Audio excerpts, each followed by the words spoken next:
7-Eleven and see an ice machine? Well, that's what we were planning on doing.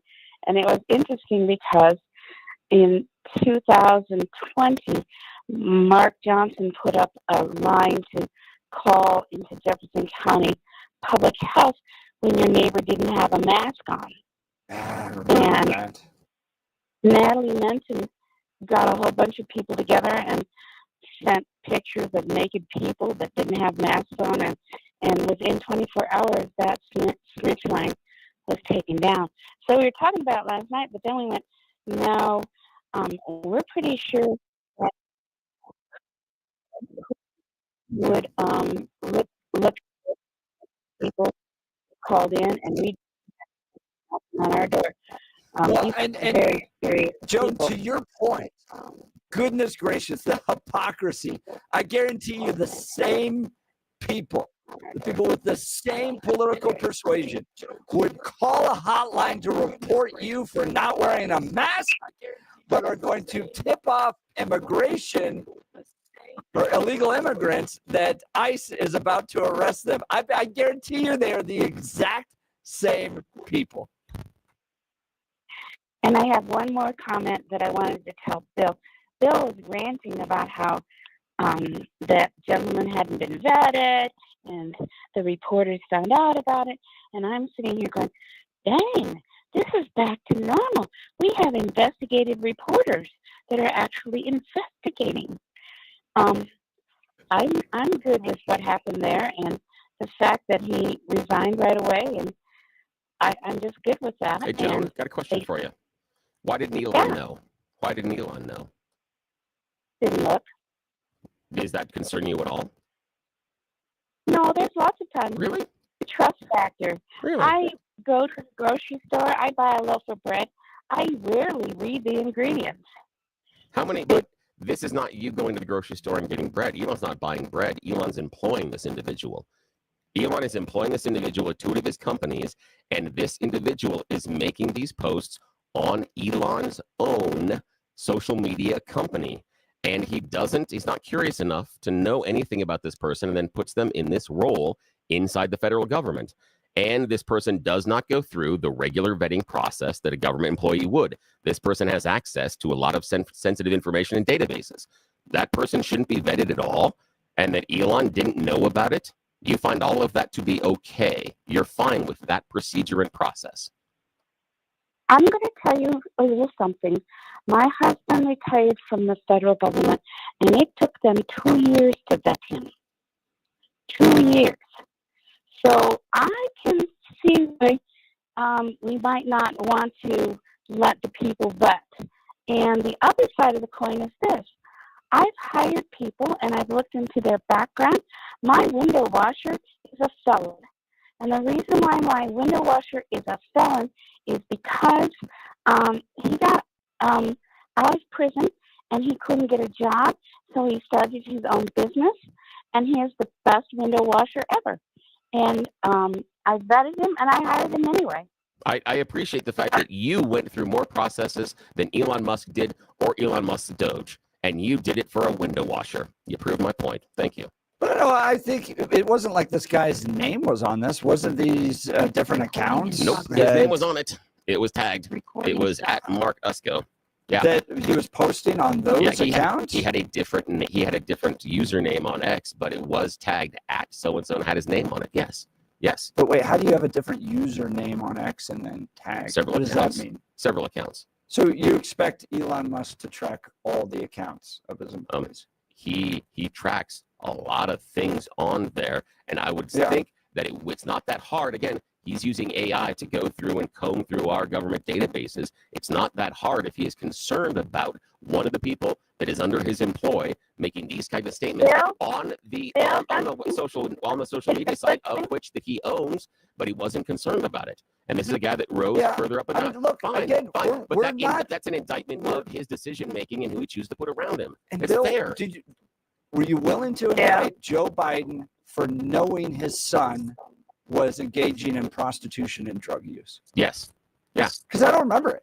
No, I don't remember this. It's like you are really passionate about Elon Musk diving into all the social media accounts of his employees to know he's appointing. The president's own son spent over $1 million on cocaine and prostitutes, and I don't remember having that type of indictment. Yeah, here's the idea, though. What was Hunter Biden doing, and where was he employed in the government? Where did Joe Biden put him in? But that, no. You're using this to go after Elon Musk's decision-making capabilities. Yes. I'm telling you, the president's own son was engaging in prostitution and drug use.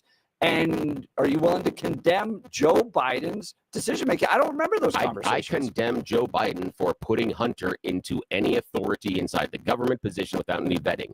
I also condemn Joe Biden for starting any business or working in a business with his son when he's going through these problems, because it is enabling him. Yes, that is open and fair. Yes, absolutely. But it's not necessarily the same, because Hunter didn't have a position in the government at that point in time. And again, if they work together and they start a business together, yes, that is wrong. Absolutely. I can be honest enough to say that. I don't understand why it's so difficult on the other end to say because it seems like you are hyper focused on Elon Musk, and this is a condemnation of Elon Musk's capabilities and all that. Yes. Meanwhile, you literally had the president of the United States' own son engaging in those activities, and I just don't remember those types of. But the same passion towards condemning just because he didn't have a job in the federal government. Yes. This guy was given a job in the federal government by Elon, and guess what? And Joe Biden didn't employ his son at that time and give him a job in the federal government. But you're not using it. The federal government is just an out, because what you want to do is ultimately condemn Elon Musk's decision capability. That's part of it. But we also are ignoring the vetting process that goes on in the government. Yes, that is a problem. How about the fact that, to Jones' point, 2 years? Donald Trump's going to get elected, and we're going to run all of his employees through a 2-year process before they can start to make changes? Again, I don't know the specifics inside of Joan or what they were getting the background check for, but I find it highly, highly improbable that everybody that is hired through the government has a 2-year vetting process, because how would they hire anybody at all? If it was longer than 2 weeks. No, you missed my point. You missed my point. How do you hire anybody if the vetting process is 2 years? Who sits around and is waiting for the job for 2 years? You're not drawing any income or payment. And so, okay, fine. If that's the process, then we need to change the process. But I find it highly unlikely that it would take 2 years, especially, again, if we're talking about fast-tracking these people. Elon Musk and Donald Trump couldn't have set up fast tracking for these government positions and look at the background, but they didn't, did they? No, they didn't. They just assumed. And that's the problem here. That's the problem. Full phone lines. Joan, great call. I sure appreciate it. Have a happy Super Bowl weekend. Joan's line will be open 303-696-1971. Let's go to Ron, Colorado Springs. Good morning, Ron. You're on the Jeff and Bill Show. Hey, good morning. A couple aspects. I'm not sure I can make the connection if somebody has a racial prejudice or anything along those lines. What is the problem with hiring him to examine financial records? I don't get the connection. If he were analyzing a social agency under the control of the government, would be different. Number two, Elon probably knew about the guy, but he probably trusted the guy. And I'm thinking back of some of the weirdos that Biden put on. Remember that guy used to steal women's underwear out of luggage? That's a great point. And then you had another one that was, I guess, a cross-dresser. He was head of one of the departments. They were vetted, and they were still hired.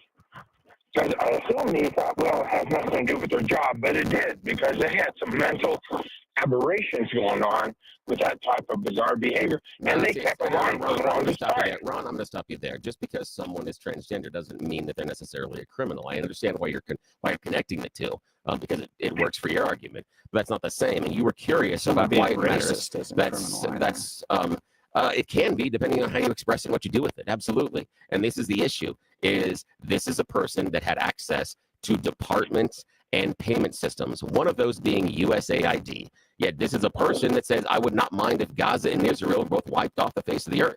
That seems to be an issue if you are this much of a racist. This is a guy on Twitter. Hang on, Ron. This is a guy on Twitter who wrote proudly, just for the record, I was racist before racist was cool. DOGE has access to the Office of Personnel Management, the federal government Office of Personnel Management, the Medicare and Medicaid services. This is all an issue where this person with these views can put their thumb on the scale and decide who's fired, who's not fired. Even he talks about he couldn't be paid to marry outside of his ethnicity. If he finds out that some of these people at USAID maybe have a mixed marriage, do you think he's going to recommend them to be fired? Possibly. And maybe someone that says that he thinks that Gaza and that Israel should be wiped off the face of the earth isn't so happy that they're going around the world spending aid. Maybe not. He is not making those decisions. He's pointing them out. They go to Musk, and Musk goes to Trump to verify, okay, or deny. He's not pulling the switch, hitting buttons, and deleting people racially. But he's making recommendations based on his prejudice, and that should be an issue for all of us. Right. And Absolutely. we're not saying the guy should be employed. Nobody is saying this guy should be employed in Ron that. did. And Ron said, what's wrong with Elon- someone having a prejudice? And Ron Elon said so. Elon got this one wrong.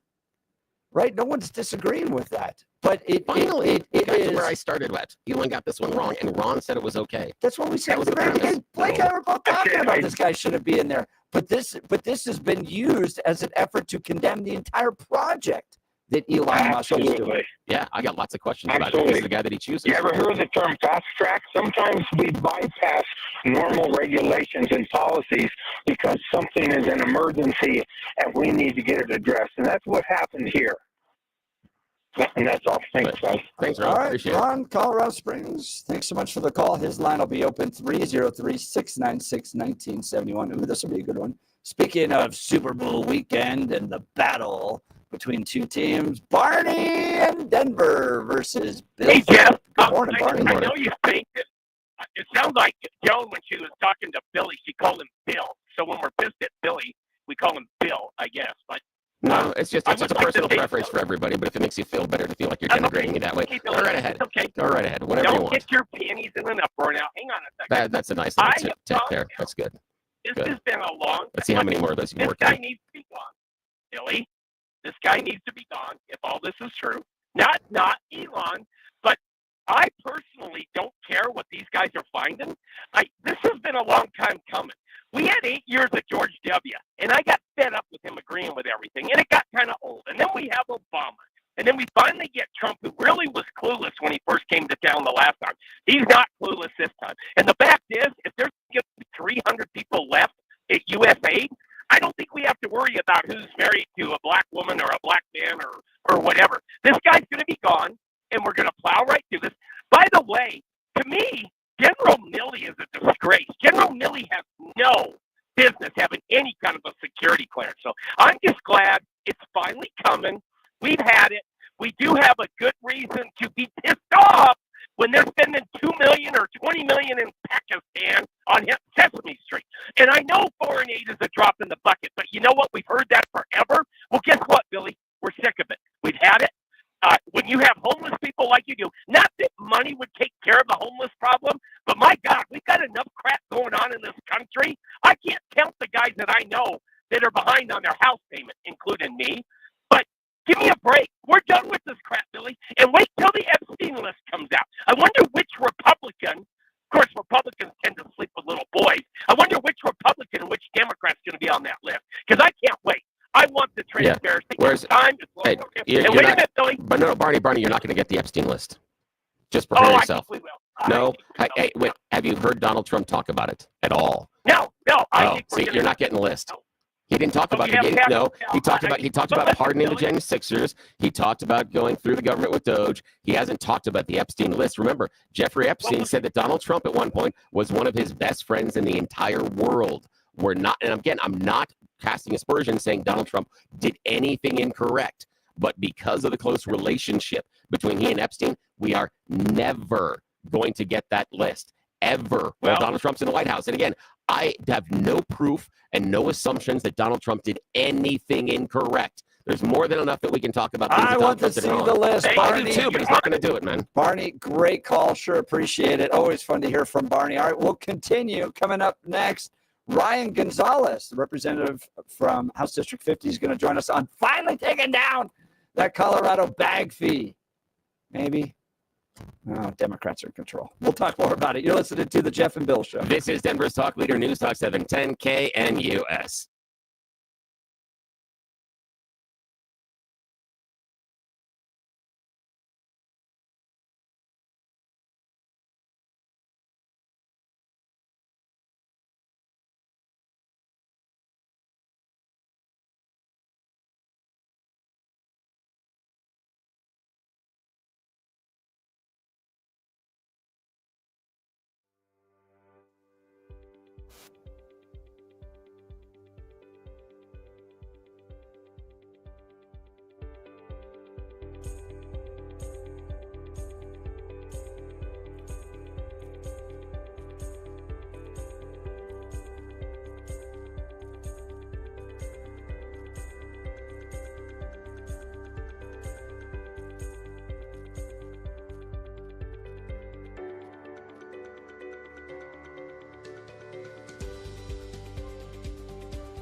Welcome back to the Jeff and Bill Show. One of the things that the progressives have done in Colorado that just drives me absolutely nutty is the little plastic bag fees. You get 10 cents per bag every week.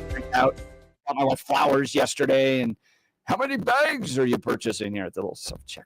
Oh, my goodness. I purposely never get a bag, even if I've got all these groceries and they're all rolling around in my car, just out of personal spite against the Democrats who nickel and dime you to drive their progressive agenda. Well, maybe a little bit of hope coming, but we'll have to see because the whole House is controlled by Democrats. Ryan Gonzalez, House District 50, has sponsored a bill to get rid of the 10-cent regressive tax fee on these plastic bags, and he joins us now. Good morning, Representative Gonzalez. Thanks for joining the Jeff and Bill Show. Yeah, good morning. Happy Friday. Good to be with you guys. So you guys went to committee with this bill, but not good news coming out of the committee, huh? Unfortunately not. It was killed along party lines, 9-4. Yay. What was the reasoning? Because when you go through a committee meeting, right before they vote, everybody goes around and says their reasoning. What was the reasoning for the 9 Democrats to continue to tax the people of Colorado for using a little plastic bag?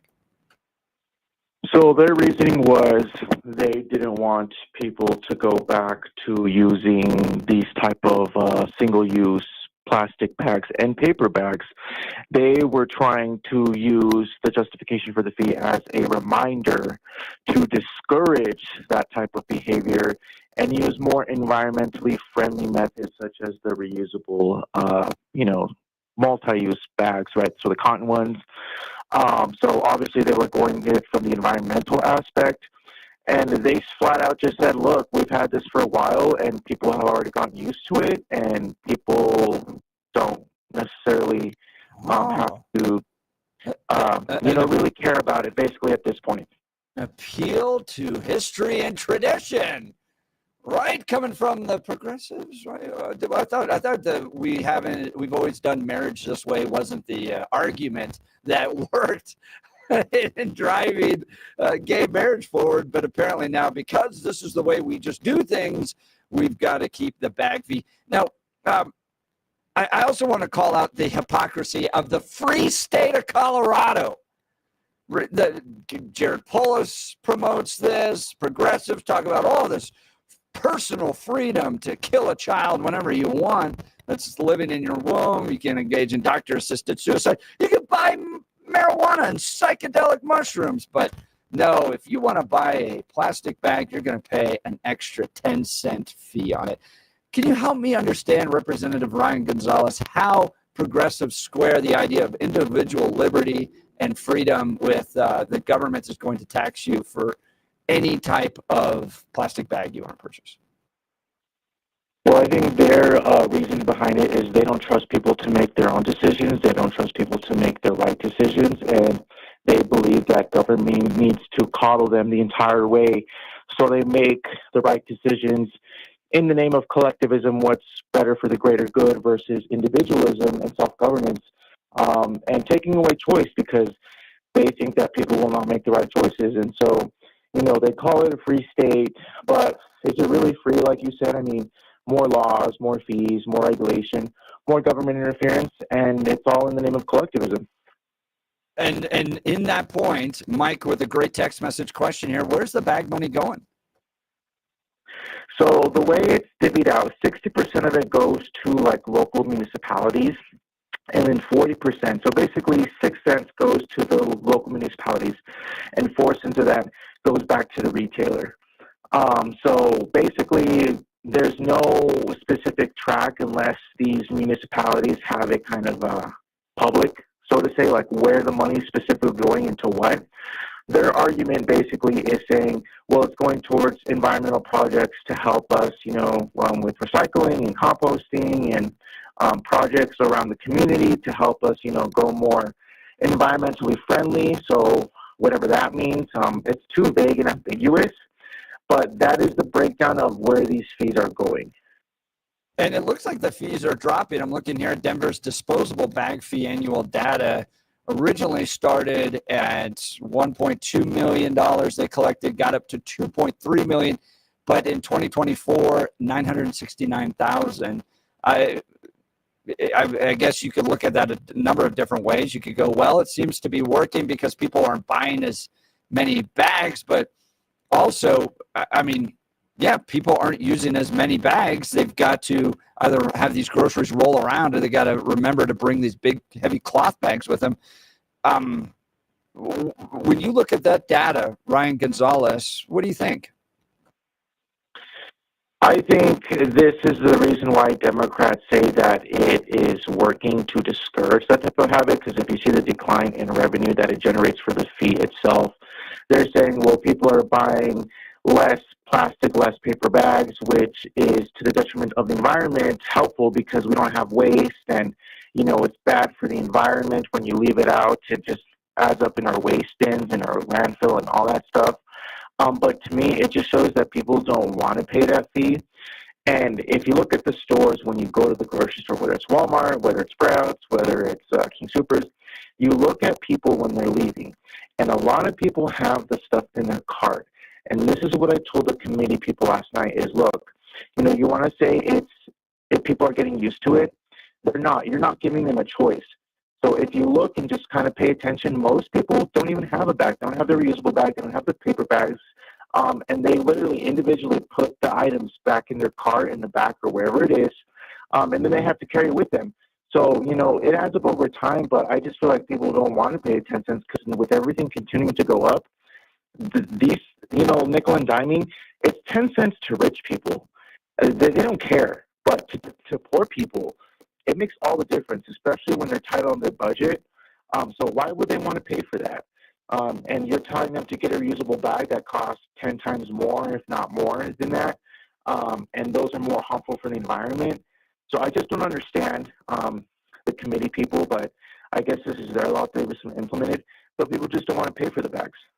Talking to Representative Ryan Gonzalez, he introduced a bill that would have repealed the 10-cent bag fee that's out there, and it went down in committee along a party line vote. Representative Gonzalez, we have restrictions on what kind of eggs you can buy. You now have to deal with these bag fees. There's a constant effort to take down Tabor at the state capitol. Democrats are taking away choice in the most important aspects, allowing choice in bizarre aspects like drug use and abortion, and then trying to get as much money out of people's pockets and into the government as they possibly can. Do you think that the average Coloradan out there is getting frustrated with this? You can only buy eggs from cage-free chickens. You have to pay this tax on your bag every time. It's just a constant intrusion of the government into people's lives. Do you think they're getting frustrated? I think they are, and I think now this should serve as a wake-up call to the people in Colorado who are really just undecided about, who's better fit to run the state. Because the problem is a lot of people focus at the federal level. They talk about the president, talk about immigration. You see that happening right now in the state with the protests and everything. But they don't look at the state level. There's a difference between what the federal government does and the state government does. And the state government currently is run by the Democrats. They have a trifecta. And people want a choice. They don't want the government to make those choices and decisions for them, whether it's the bags, whether it's the eggs, whether it's school choice, among other things. They want to be able to make that choice and decision on their own. They don't want government intruding, basically, and interfering in every aspect of our lives, which is what they continue to do. And people are getting tired of it. And, I think these Democrats need to understand that this state, however socially liberal they may be, they're fiscally conservative. They're center right. They like Tabor. They want their tax refunds. They don't like them trying to reach for their checkbooks. And they don't like these fees. And they're seeing an increase in expenses, regulations, and just all these fees everywhere. And people are getting tired of it. But I think a lot of people who are undecided and just don't pay attention, need to start paying attention to what's going on at the state level, because the stuff coming out of the Capitol is horrifying. And people just don't understand that. They think it's all the federal government. There's a distinction between those two, right? And so my call to action is for these people to actually start paying attention at what these people are passing and the laws that they're trying to implement, because in many ways, I think a lot of these laws that they're passing is just, they're not necessary. And in this session alone, recently, up until now, I'm not seeing a lot of bills that address affordability, which is the top issue for Coloradans. And so people have to ask themselves, what are my elected officials, especially Democrats, doing to help lower the cost of living? Because Republicans are putting forward policies, but all of them are getting killed in committee. So we are trying, but we're in the minority, and people need to pay attention to that we are trying to introduce and pass reasonable, sensible, practical laws that help affordability, but these Democrats just don't care. And fortunately, there are Republicans down there pressing against this, at least trying to introduce ideas to save you money, and may not be 10 cents here, 10 cents there, but that adds up. And it's not, to your point, it's not the rich that are really affected by this. It is the poor. Representative Ryan Gonzalez. You can follow him at Ryan Gonzalez CO on X. Keep track of everything that the Republicans are doing down at the Colorado State Capitol. Really appreciate your time this morning, Representative. Yeah, no, hey, thank you. And just real fast, I am working on a bill with Senator Byron Pelton to not tax Social Security benefits for our senior citizens. So that has been introduced, so people can take a look at that bill and get some support to people testify when it's assigned the committee and the Senate side. So please pay attention, because we are trying. And it's important to remember this is money that's already been taxed and now being taxed again and again and again. It's always the same thing. Government just wants more of your money. Representative Ryan Gonzalez will follow that bill. Hope to hear back from you again. We'll continue. You're listening to The Jeff and Bill Show. This is Denver's Talk Leader, News Talk 710 KNUS.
Welcome back to the Jeff and Bill Show. We've got full phone lines. Let's go, Iggy, USAID. What do you want to talk about, Yeah. Iggy? Well, you can always tell when a show is the big dog in town by the amount of commercials they run, can't you? You guys have a lot of commercials. The USAID. So Musk could be investigating, but he has no business releasing information. There's some subtleties in there, like through the media, money going out to the media. I'm sure a lot of it's corrupt, but there's some of it's probably legit. You've got one BBC guy that's claimed to be an asset for the CIA, and you've got another guy in Belarus who's very likely an asset for the CIA. Why else would you be sending money to Belarus for their media? Okay. So that needs to be considered. And then the next thing I had another thing. Sean Ryan had a real interesting interview with a lady named Lindy Lee, L-I, or Lie, and she's a Democratic insider who knows all of the Bidens real well. And I haven't. I've listened to it's very, very interesting with lots of information. I haven't been able to get a second. I'll check that out. But Iggy, and this is why I've focused in on this. I think waste, fraud, and abuse absolutely should be cut. I don't think that there's a lot of people that disagree with that. Okay. No, I don't. But there's a lot of money leaving this country. I think the bigger conversation needs to be around whether or not we should be using USAID and spending so much money in other countries at this point, and whether or not it's actually making a difference. Well, a lot of it's stolen money that goes back to the United States and stuff. I mean, but there are some subtleties in there is all I'm saying, right? So as Musk is going along, digging around and finding little bits of information and then releasing them, should he be it, or should somebody who's vetting it, like the Secretary of State, be releasing it, or Yeah, I mean, I don't think Elon should be releasing it, and I think and the money that we had, because it was circulated early on that USAID was giving money to all of these media outlets. It's actually money coming from the government. It was not in the USAID purview. I'm not familiar with the two cases that you cited about BBC or Belarus, but the information that came out afterwards, after people ran around saying that it was USAID spending this money on these reporters, it wasn't. That was government total spending it on reporters, and some of it was for things like subscriptions, not necessarily paying them off to do one thing or another. I sort of see it like the fungible idea of Planned Parenthood funding. Yeah, it may not go directly to abortion, but it's still money that's going to these entities. It needs to be explored.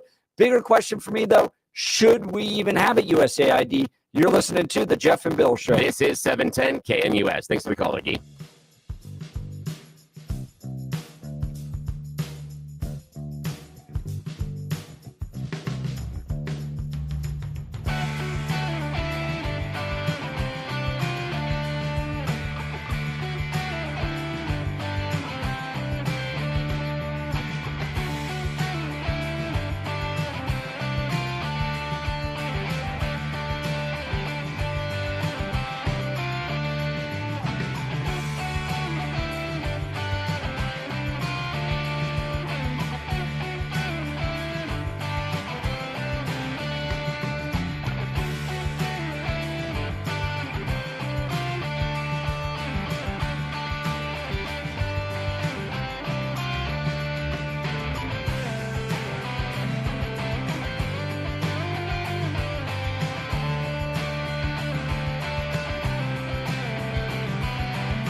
It is 8 a.m. in the Mile High City on this Friday, February 7th, 2025. Good morning, Denver, Colorado. You tuned into the Jeff and Bill Show, News Talk 710 KNUS. I'm your co-host, Jeff Hunt, along with Bill Thorpe, bringing you the freshest insights, hottest takes from the right, left, and center. This next hour, you're not going to want to miss, because this is going to be interesting. Mark Cook, he's an elections and cybersecurity subject matter expert, is going to join us, because there's a rally being organized on Saturday, that's tomorrow, February 8th, in support of Tina Peterson. This is a nationwide call to unite all election integrity patriots and media to celebrate and support American hero Tina Peters. She courageously uncovered truths about our elections, is currently being prosecuted for it. Join us in recognizing her fight for transparency and accountability, and in our collective demand for justice. So they outreached to me and said, we'd like to come on and talk about it. I said, sure. Do you know our show? And do you know that we're a right, left, center show? So we're going to have a conversation, and you're going to get questions about the conviction, about what really happened, all that stuff. They said, not a problem. Happy to do it. So it's going to be Mark Cook and Bill Thorpe, and this will be interesting. Yeah, it'll be You're interesting. not going to want to miss this conversation coming up I'm not going to pick after a fight, but news and comment with Blake Molson. You have Against questions? one. I get questions. Yeah, and we'll see where it goes. Let's quickly go to the phone lines, because we got full phone lines. Jeff in Golden. Good morning. It almost sounds like Jeffrey Golden. I know, Goldblum. Yeah. Goldblum. Yeah, go ahead, Jeff. Yes. Good morning. You're on the Jeff and Bill Show. Good morning, fellas. Yeah, just Jeff and Golden. Last time I called you, we was talking about the forest fire that that did break out in Southern California, and it was, you were talking about it could be, I did land survey and stuff up in there, and I noticed how dry it was. Well, oddly enough, two of the homes that I used to live in out there burned down, and one of my buddies was inside, and he died in that fire out there. So sorry. That's horrible. It was terrible, yeah. So anyway, I've kind of, I guess in deals like that, you take a little bit of it's personal, and so I've kind of made it my goal here to get. I'm in Jefferson County, Golden, to Commissioner Andy Kerr, and so I went to a meeting up in Evergreen Town Hall. They have like 4 of them a year, I guess. I went to this meeting, and it was a room of about 60 people. And there was probably 3 or 4 of us in the room of a different viewpoint, if you get my drift. And it was just very interesting. So I brought up, and this has been the $1 million question that I brought up to these people. And I had 15 seconds to ask your question at the very end. You know what I mean? It's unreal how that was designed. And so I say, what is Jefferson County? I'd like to see a comparison of the fire mitigation budget to the bike path budget. Good and I'd just like to see those. I thought I would like to see those together, and I might as well have asked what his wife's genitalia looks like. I mean, he didn't want to, it was, he, avoided it at all costs. So I've kept on the heat, and they never did it. He never did want to go that way. You know what I mean? They never could get a number. So I emailed them, even like their new CFO at Jefferson County. Nobody's responded. I finally got a response about a week later. And he kind of belted out a thing, and one on there was saying that, because of Trump, there's about $270,000 that it's in limbo that we could use for fire mitigation. Okay, trying to blame Trump on that we don't have fire mitigation. So I was like, okay. So I finally went to the courthouse. This is AI has been helping me. It's funny, you can ask AI to how to do this. Yeah, what you find out? So how much are they spending? Yeah, listen. So I go. AI says we'll get a public records request. So I go over to Jeffco. I fill out, you can't do it, you have to do it online. I do my public records request. Well, I finally get an email back. And I said, I want to know those 2 budgets, what do they look like together? You know what I mean? And so they respond back, well, that might go past our hour of research. You might have to pay for that. If we only get an hour of research, if it goes over the hour of research, I'll have to pay to get that information. So I responded back.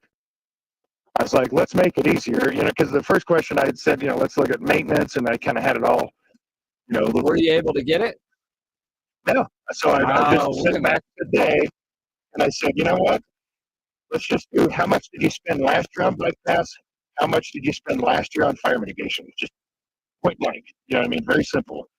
And the fact the elected officials don't know that is just crazy. Jeff, I sure appreciate the call. We've got to get to news and comment with Blake Olson. Blake Olson, news and comment. Thanks a lot, Jeff. And Billy, 33 and sunny in Denver, expecting a high of 53 today. The 710 5-day forecast coming up. Actually, 66. I said 53. It's going to be 66 today. Our top story, Wall Street Journal reporting the White House plans to issue an executive order firing thousands of employees of the Department of Health and Human Services. The order would require multiple agencies to cut a percentage of their employees.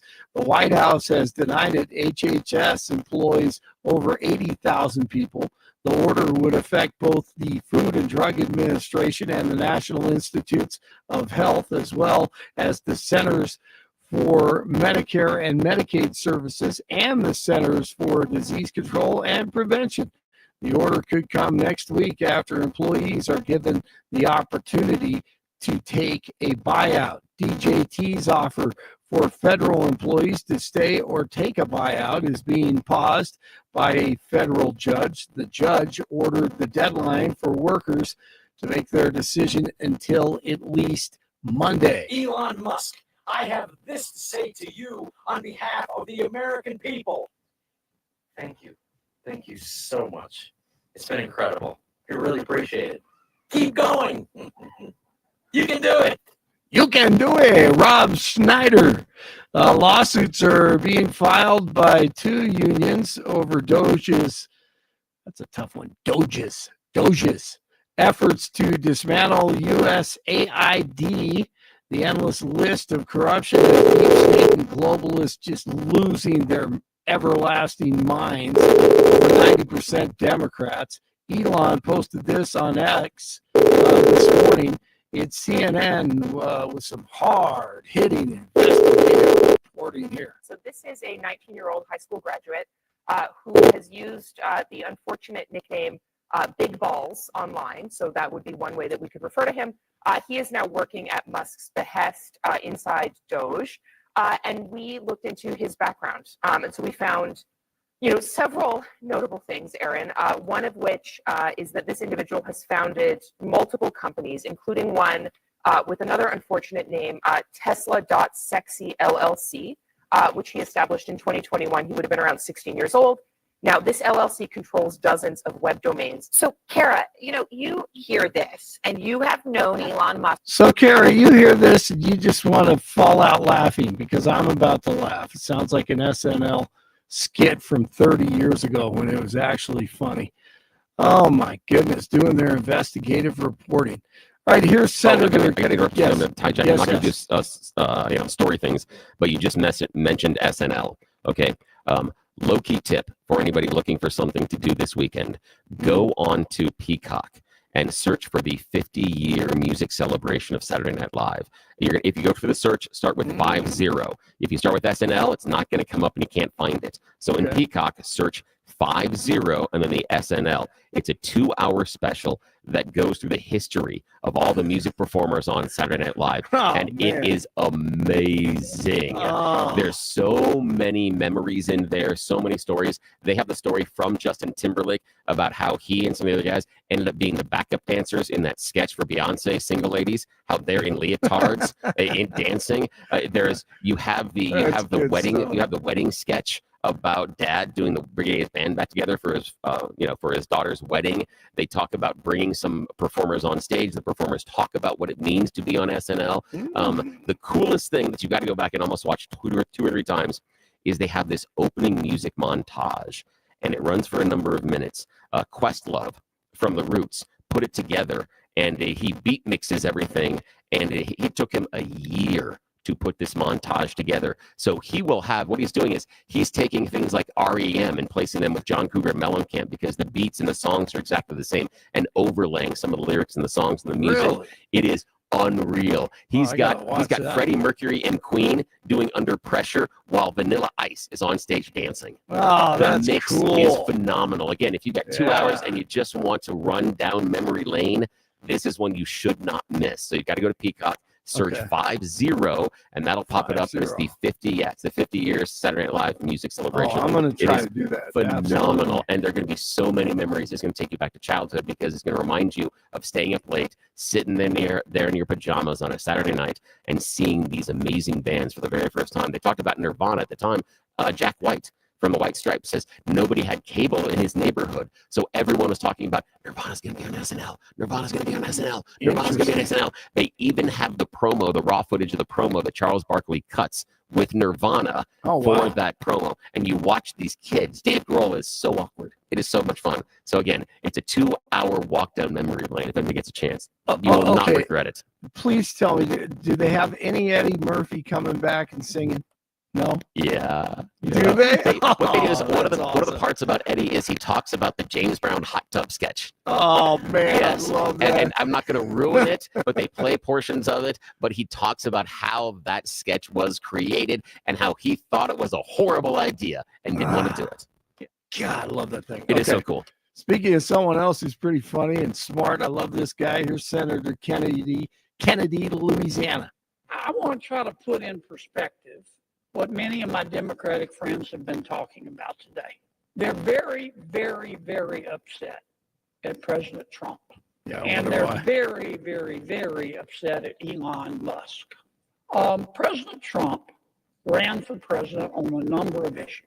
One of the issues he ran on, he said it almost every day. He said, if you elect me president, I'm going to go through the entire budget and review all the spending, line by line. If I heard him say that once, I heard him say it 1,000 times. Amen. He had to educate them again. We know what's happening. More than 10,000 King Supers employees are on strike. Union members began their walkout Thursday morning over unfair labor practices. UFCW Local 7, representing many of the King Supers employees across the state, anticipates the strike will last 2 weeks. Workers were expected to walk picket lines at 77 stores up and down the Front Range. Stores will remain open during the strike, but hours at some stores will be modified. First responders say there were no injuries following a small plane crash at Centennial Airport on Thursday. The propeller-driven aircraft landed without landing gear around 4:45 in the afternoon. The plane had minor damage after sliding off the runway. The pilot was the only person on board. A plane with 10 people on board is missing in Alaska. The Bering Air Caravan flight was headed to Nome when it was reported overdue Thursday. The Coast Guard said the plane was 12 miles offshore when contact was lost. The Senate voted along party lines to approve Russell Vogt Thursday to lead the Department of Management and Budget, and Democrats pushing back fiercely against the nomination. A lot of people are expected to call out sick from work on Monday after the Super Bowl. A new survey from Paycom collected data from over 6 million employees who requested sick days after the big game and found that in 2024, there were 63% more sick day requests on the day after the game than on the average day last year. We will all be here Monday morning. I can guarantee that. 28 in Castle Pines, 30 in Arvada, and let's see, we have 33, I believe, yes, 33 in Denver. Jeff and Billy continue. It doesn't matter what they look like, how they speak, who they are. It matters intellect, talent. They have to be talented, naturally talented geniuses. Blake Olson, News Talk 710 KNUS. One more very mild spring-like day here in Denver. Then this weekend into the first half of next week, it's going to get a lot colder. Also, could have a little bit of light snow in our future as well. But today will be low to mid 60s, a little bit breezy. Lows tonight near 30. Overnight and Saturday morning could bring a snow shower. Colder Saturday, mid to upper 30s. Saturday night, a brief period of light snow. Lows upper teens. Some flurries Sunday 30s. Could see light snow again and continued colder Monday and Tuesday. Meteorologist Don Day in the 710 KNUS Weather Center.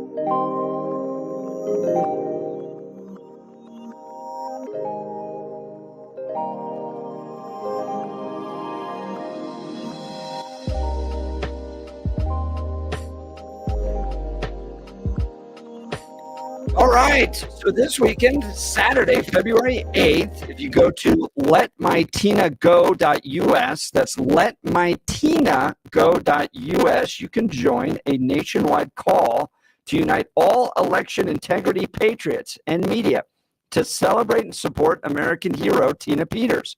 She courageously uncovered truths about our elections, is currently being persecuted for it. Join us in recognizing her fight for transparency and accountability and in our collective demand for justice, they write. Well, joining us to give us some insight, Mark Cook. He's an elections and cybersecurity subject matter expert. Good morning, Mark. Thanks for joining the Jeff and Bill Show. Yeah, good morning. Hey, good morning, guys. Thanks for having me. I appreciate it. And also a Colorado native. Oh, fantastic. Where'd you grow up? That's great. I was born in Denver, lived there until second grade down on Vine Street, downtown, Cherry Creek area, and then moved up to Evergreen. Kind of grew up in Evergreen, went to CU Boulder for a semester of college, and then went to Colorado School of Mines for about 10 years with about 3 different majors, and had a computer IT business since I was about 13 years old here in this state, and I'm like 40 years into it now. Just about. Now, Mark, I got to stop you right there. So you said Vine Street close to downtown. What 100 block of Vine Street, what area of Vine when you were close to Cherry Creek? 101 Vine. Oh, so you're down at First. Okay. Because I grew up in a 700 block of Vine. We were just about 6 blocks away from each other as kids. Maybe we were pretty close. Yeah, really close. So I get it, man. Running around Cherry Creek, especially Cherry Creek Mall before it became all, she, and then also getting on the bike and toting it down all the way down to downtown. Those were some days. I remember being a little kid on the back of my mom and dad's bike, all the way from Cherry Creek to downtown Denver. Yeah, I used to roller skate and rollerblade on those same paths when I was little. Yeah, did that. Yeah, I did that with the skateboard. And those were the days when before cell phones that you would leave the house and mom and dad had no idea we were rolling that Cherry Creek bike path all the way to downtown and causing problems. It was fantastic. That bike path was awesome until it turned into a tent apocalypse. Yep, now it's awful. It's awful. Thanks for joining us. Mark Cook, election cybersecurity subject matter expert. Tell us about this nationwide call you guys are putting together for Tina Peters this Saturday. But it's going to be a nationwide watch party. We're going to bring, so I was involved in the very beginning of this, and it's a complete God thing that got me involved with all of this in an incredible way. And I'm just kind of following the lead here at this point because I can't explain how all these things occurred. But I ended up meeting Tina Peters back in 2021, out of the blue when it was found out that she had these images of this voting system. And I'm a curious guy, and I really wanted to know what the heck's really going on in our elections. Is this all made up? Is there actually something? And I didn't know who to believe because I realized the media is lying to us, and a lot of people were lying, and I didn't know who was lying and who was telling the truth. But I do believe my own eyes, and I had an opportunity, very unique opportunity, to take a look at this system. I told Tina when I first met her, I said, hey, I want to be the guy, or one of the guys, that gets to look at this data because I'll know what I'm looking at, and I just want to know the truth, and I will share the truth with you, and I will shout the truth from a mountaintop. I don't care who it pisses off because the truth is all that matters, and I'll stand right by your side shouting that truth with you, Tina. And she said, thank you. I would love to have that. I will let you know. And a few months later, her attorneys contacted me and asked me to be on the forensic team. So I got on the forensic team.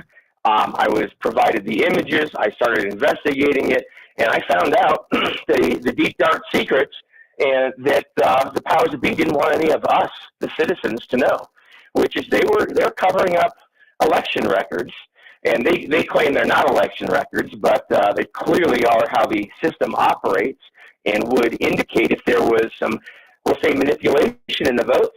That's the kind of place you'd look. Well, that's what they covered up. And so luckily Tina had this image. So I looked in it, I found out what they covered up.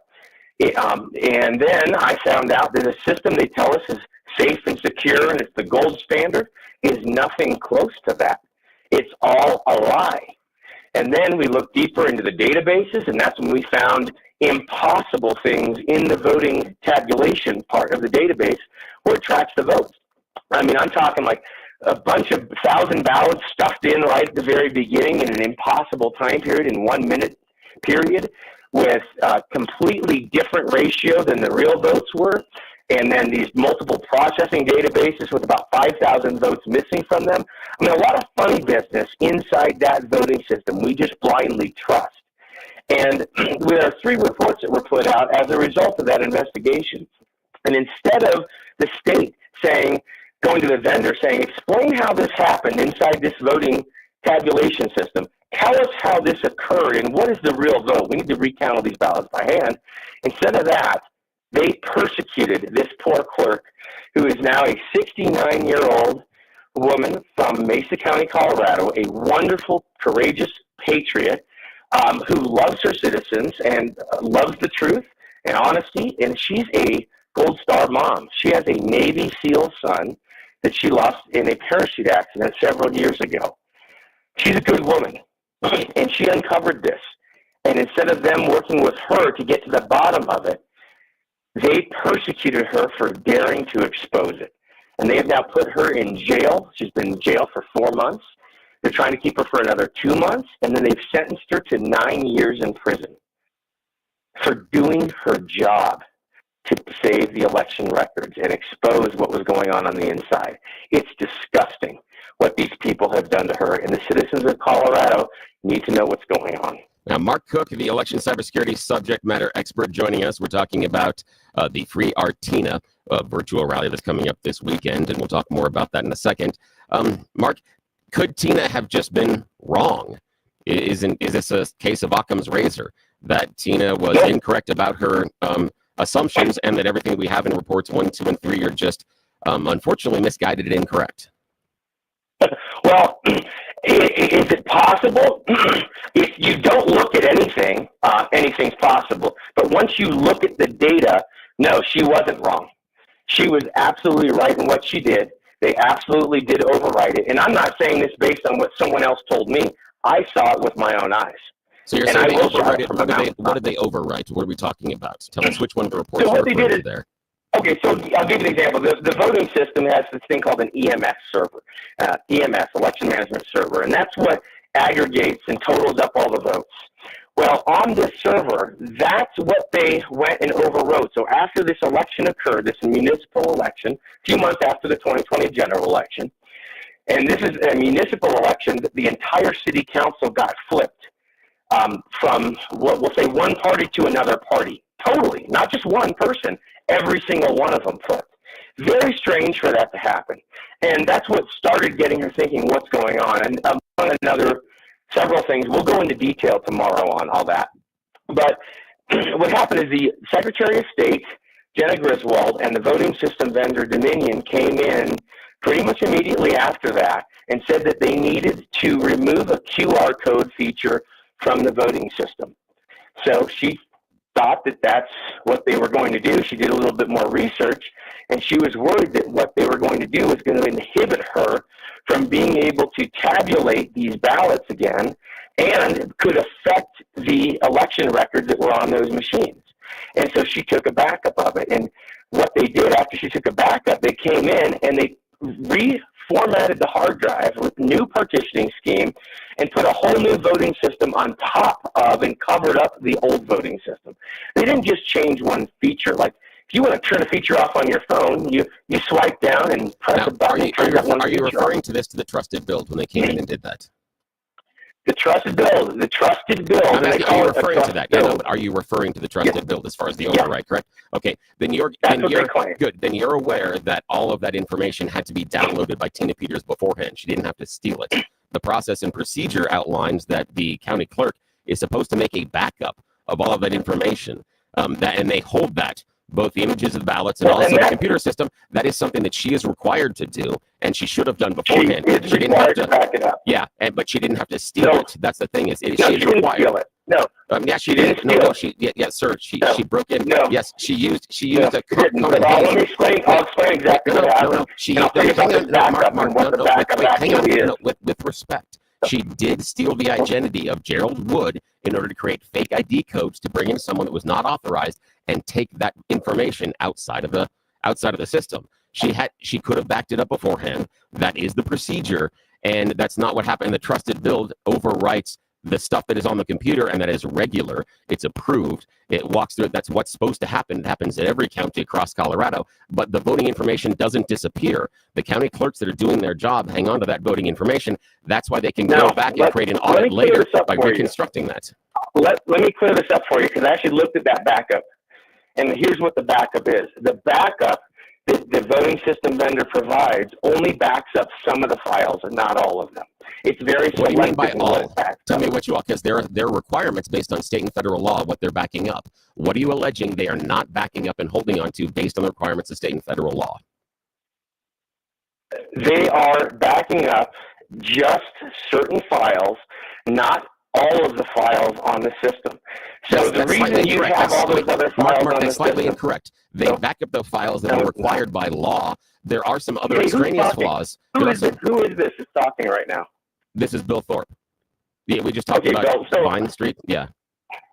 Okay. Yeah. So I just didn't know who it was. Yeah, no, that's fine. Bill, that's fine. But they do back it up. I've spent a lot of time investigating this, and in 4 solid years, and I'm happy to sit down with you when we have more time, but I do think it's important to be honest about exactly what all this is. Yes, and it's hard to do in a short period of time. However, we are being misled by these vendors. I'm telling you that right now, and I'm happy to sit down with you sometime, and I'll walk you through it, and you'll actually see what I'm talking Mark, about. The thing is, I've gone through, Mark, with respect, I've gone through all 3 of the reports. If you don't go into all the details, I've gone through all 3 reports. There's nothing there, my friend. There's nothing there. Well, no, actually, Tina came to incorrect conclusions. The stuff in those, no, there's not. There's nothing in report 2. There's nothing in report 3. Not an incorrect conclusion at all. You may have misinterpreted them, but I'm happy to sit and explain them to you, and I walk you through the databases directly. No, see, the thing is, but we can't ignore what's right, in our face here. No, but I don't know, if you're asking me a question, but you keep interrupting me. Okay, go ahead. So how do we have a discussion? I'm trying to bring you this information. The floor is yours. Go ahead. Okay. So the backup only backs up some files. Now, the reason why these other files are very important is because if something went wrong inside the tabulation system, those are the files you would look at to see what went wrong. Whether it was a bug in the software, something accidental, some type of failure, or whether something malicious happened in the tabulation. And those files that you would look at to determine that are not part of the backup. Now, they're important enough that those files are actually referenced in the manual. And in fact, the manual of Dominion for the county even indicates that you're supposed to increase the logging on these particular files in order to make sure this information is kept. But then the backup only backs up part of them. No, the access and activity logs are backed up. The solid activity and access logs are backed up. The extraneous, some of the extraneous computers are not, because they're not required to, based on federal and state law. There's many more logs. Regardless of the federal and state law, these systems must accurately count our votes. And do we have any proof they don't? If there's something in them that's not doing that properly, we have to be able to investigate. Do we have any proof they're not? Mark, do we have any proof they're not? Yes, absolutely. Okay, where is that proof? Absolutely. Okay, the proof is in report 3, in fact. So how these systems work is they're tabulated, then they go into processing databases. One's called the adjudicable ballot store, the other one's called the tabulation store. That's where the votes are copied into, essentially. Then they're added to a totals database, many different databases.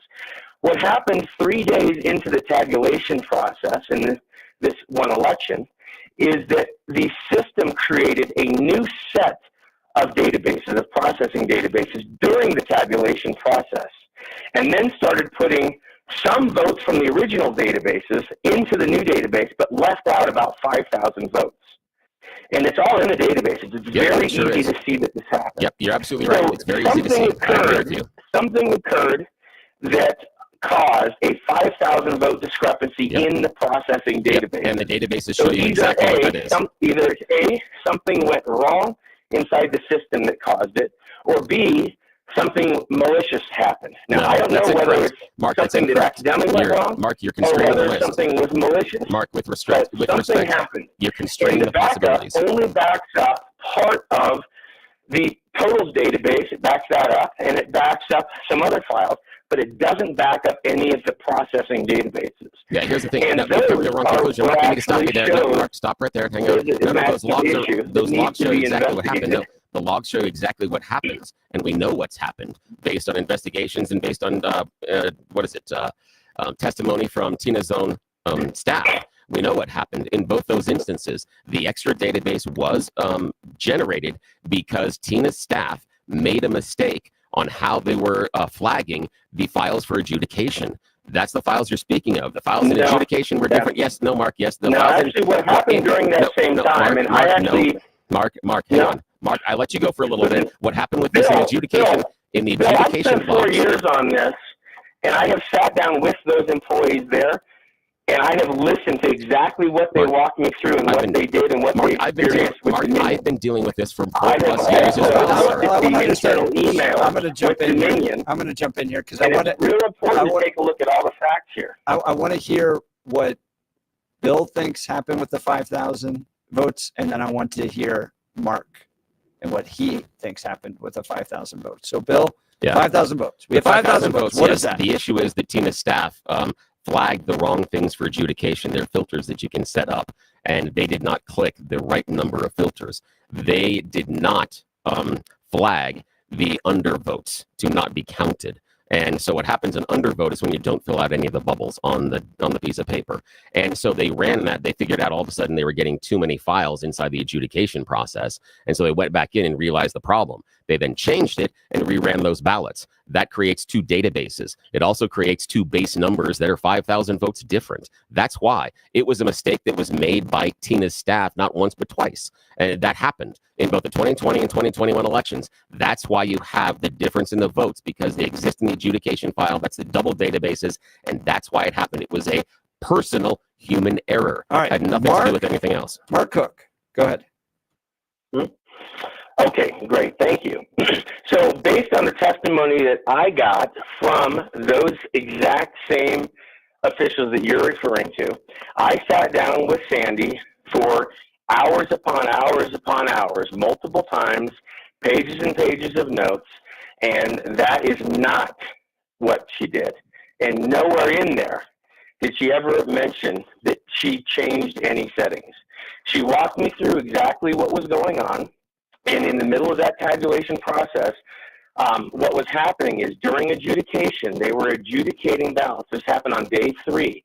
And as they were adjudicating, they kept seeing the same ballots over and over again, even though they had already adjudicated that ballot. They started seeing the pattern of them. They weren't disappearing anywhere. They were just stuck in adjudication. So they called Dominion, and they asked what to do because they couldn't figure out why this kept occurring. So Dominion said, well, we'll get back to you. We don't know. We'll have to try to reproduce this. So they waited and waited. An hour went by. Nothing's happening. They're not getting any calls back.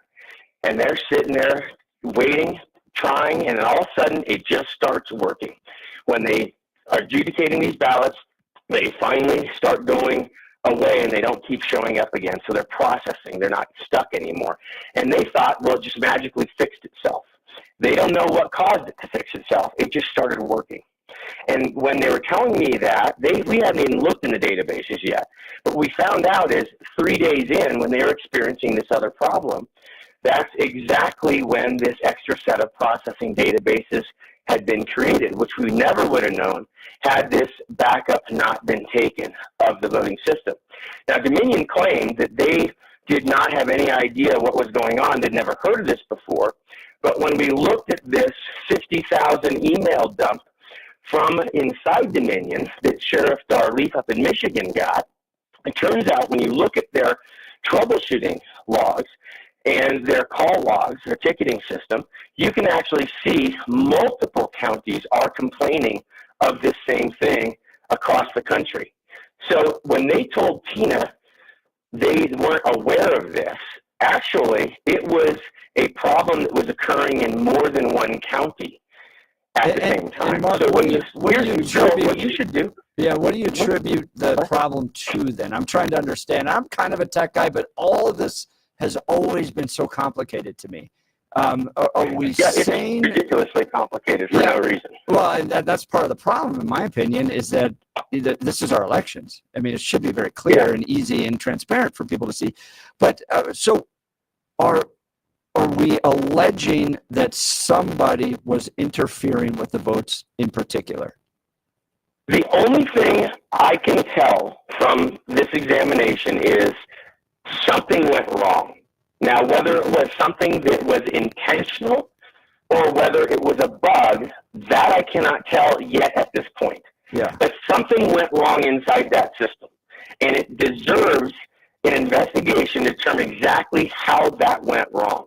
Now, since then, I have dug in a lot more. I have traveled to other countries. I have talked to people, whistleblowers that work at these types of companies, and they've told me what they do with these systems. We know electronic voting systems are used worldwide to manipulate elections. The United States has been probably the most guilty of doing it to other countries. And so the systems I haven't seen that to before. being manipulated. Where is there examples of the United States manipulating other elections? Just do a little research, and I'm happy to get you some links to that. I have no problem doing that. But yeah, the U.S. our CIA has been messing with other people's elections for a very long time. Sadly, it's disgusting. And you look at what happened in Venezuela with Smartmatic. I've actually interviewed people that have worked there. I've interviewed people that worked at Sequoia, which turned into Dominion. That's one of my neighbors down the street from me, actually, that used to work with Eric Coomer. You know, it's very disgusting, this entire election industry. And the scope of our elections is really simple. We need to make sure that eligible voters fill out the dots, and then we need to count the dots. That's all we need to do. We don't need billions of dollars of technology to count dots on a piece of paper. It leaves way too many places that people can abuse the system in a way that the citizens cannot see it. It pushes the citizens out of our elections instead of bringing them into the elections. It's the entire industry is just sucking money out of the citizens' hands and pushing them away and hiding the count of their votes. And freedoms are based on our elections. Elections are a tool to measure the will of the people. If the people aren't in charge of that system, then they can't trust the results of that, especially when that system is in the hands of people that are not beholden to the citizens. We don't want corporations running our elections. We don't want our government running our elections. We, the people, must run our Mark, this is a right, left, center show, so we get lots of different perspectives. So you hear Mark's Bill, your thoughts. The thing is, we know why. We know how. I'm not a Democrat, but thanks. He said he used to be a Democrat. That's fine. I'm not. No, I used to be. Yeah, that's fine. But the issue is that inside the databases, we know that Tina's state. You can see the computer strokes. You can see that they went in and changed the filters. The reason you have the overcount is because they made a mistake on the adjudication process. And we also know that the system inside the vote tabulations is closed. It's a closed system. It doesn't have access to anything outside, so you can't have anybody accessing and hacking into the outside. The reason, again, those tabulation errors were made is because Tina's team made a mistake based on the filtering process, and that's why you have two different databases, and that's why you came up with different numbers. That's it. Tina made a mistake, and it's nothing more than human error. It didn't have anything to do with the computers or nefarious actors, and if anybody did go into the systems, all of that stuff would be available and be seen based on the access and activity logs. You can see it because the computer records all the keystrokes. The other thing is, Mark, you have the paper ballots. You could go back and you could refer to the paper ballots and look at it. Those images are captured as well. And do you know what happened with the paper ballots in Mesa? That would be Tina's responsibility to hang on to those, and she should have downloaded those and should have taken care of those. That is her responsibility. What do you mean? You can't. Sir, but you can't download paper ballots. No, but you can take images, and they also hang on to the paper ballots. But the issue is, what did that, you know that a lot of those images don't even have SHA files. Here, Bill, you know what? You seem that you have a basic understanding of this stuff. Maybe what we need to do is we need to get in person, you and me, right next to each other, and I will show you this stuff flat out. No. You I need to see appreciate this. the offer. You I have appreciate the offer. technical knowledge to understand some of this. Mark, I want understand. to I've show, gone through this. I want to show you the data Mark, directly. No, here's the thing. I understand, Mark, that you know a lot about computers, but what I've seen and what I saw in report number 3 is that you don't understand voting machines and voting processes. I'm not going to pin that necessarily on you, but all the reports 1, 2, and 3 shows a clear misunderstanding and misinterpretation of how voting machines work, how votes are tabulated, and the processes. It is a double. It's a I know double that you accounting think system, that. and I understand you really think that, but why don't I sit down and I'll show you the source data so you can understand it, because I don't want you to be confused about this. You don't deserve to be confused about No, Mark, this. I'm not You confused. are. No, I've done You are the research for absolutely 4 confused. years. I've been. So let's see here. Will you actually sit down with me and let me show you the source data? Do you want to stay blind? Again, do you want to see it? Here's the thing: is I don't. I will have to think about that because I'm not certain that you want proves to make anything. an educated Here's the thing, Mark. I have looked at the reports that are supposed to provide the proof. I will show you the source data that the reports were based on. Sir, Tina sat in Do you the want to studio see where the Jeff source data, is. or do you not? I'm not certain. Do you want to keep lying to your listeners, I'm not or do you want to actually see the source data? Mark, I'm not the one that is lying. I'm not the one here that is Do telling you this want truth. to see the source data? I'm not telling this truth. I don't think that it proves anything. I'll think about it. Do but I don't you think it want to proves see anything. the source data? I'm not sure. Do it you proves want to see anything. the source data? Are you just going to keep Do you answering? want to see the source data? I've answered your question 3 or 4 more times. How So many I more want you times to do I get answer yes or no. How Do many you more want times? to see the source I data? don't think it answers any questions. I think you're wrong How about do you this. know if you don't look at it? I have looked at other studies. I've looked at the reports. I've looked at No, all the why stuff. don't you look at I've the looked at source it. data itself? You think you're so smart. I'll show you the source It's not that I data, think I'm so and then smart. you can I've base done the your back end. opinion off the source I've data. done the back end work. I understand where you are, and as far as your No, beliefs, you but haven't nothing's done been any proved. back end work. Why Okay, don't you fine. look at the source This data? is ridiculous, Mark. Hey, I really appreciate this. Has been a lot of fun. We have really blown past our advertising breaks. I'm sorry, Mark. No, Jeff, I'll give you the Jeff, final thank you word. very Go ahead, much. Mark. Yep, final word, Mark. I had no idea Bill was such an idiot, but I'm happy to meet him in person.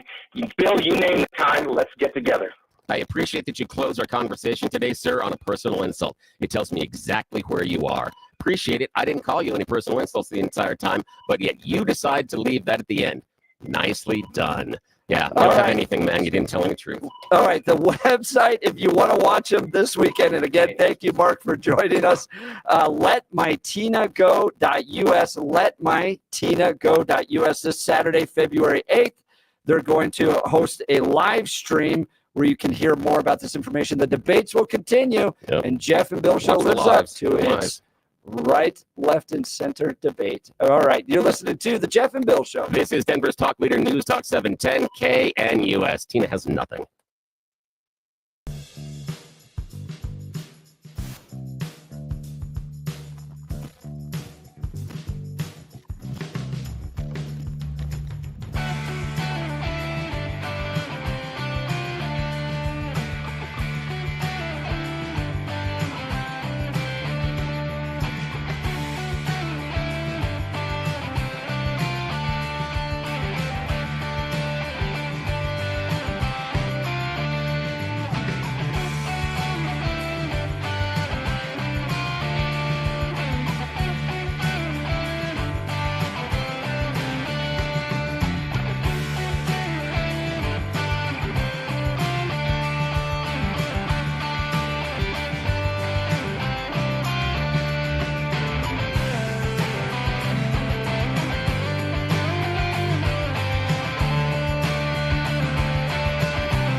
Thanks to Bill and Mark for that.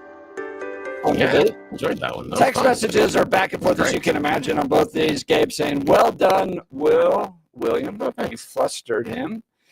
Others going, Bill, so disrespectful and off base again. Disgusting. Well, the thing is, 303-696-1971. That's fine. I get a lot of people telling me I'm off base. The one thing they haven't done, prove me wrong. All the text messages. Yeah, haven't at all. And you know who else hasn't proven case? Tina Peters and our former guest, Mark, hasn't proved the case.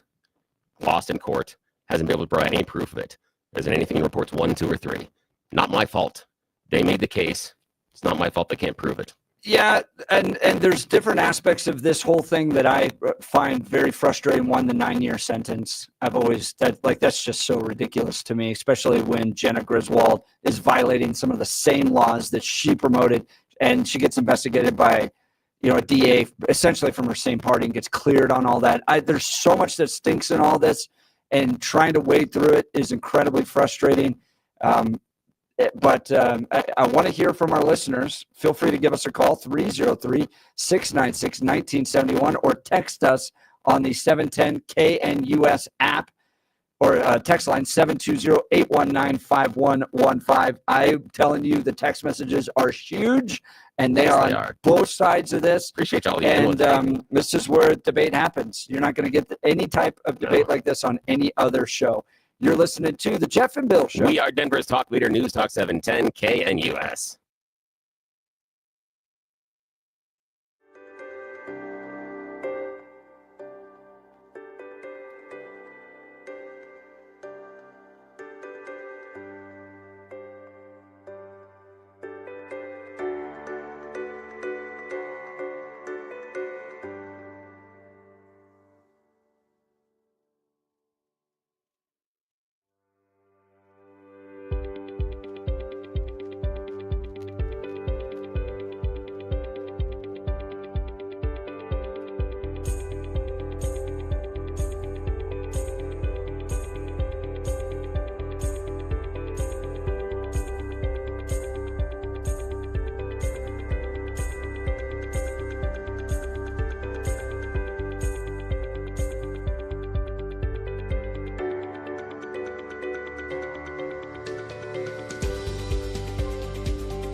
Welcome back to the Jeff and Bill Show. Lots of text messages coming in on that discussion.